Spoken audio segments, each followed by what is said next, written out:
خلکو پوښتنه کړې ده چې مفتي صاحب یو داسې وظیفه راته وښایه، یو آیات راته وښایه، زړه کې مې وسوسې راځي، د شیطان وسوسې راځي،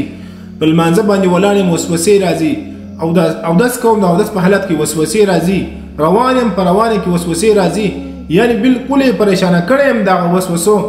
نو نن د قرآن کریم یو داسې آیات مبارک چې د دې آیات مبارک په تلاوت سره دا وسوسې به الله رب العزت ټولې درته ختمې کړي، بالکل به دې زړه صفاسي او بیا به خوشحاله دعاګانې به راته کوې.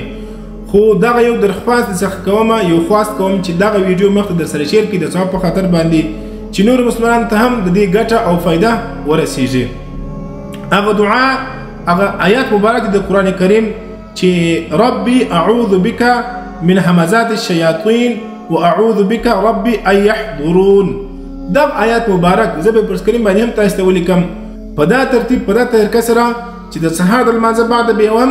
21 واره وایست، دغسې د ماپښین مازدیګر د ماښام او د ماخستن د لمانځه بعد به هم 21 واره دغه آیات مبارک تاسې وایست. تاسې بیا د دې اثر به تاسې په خپله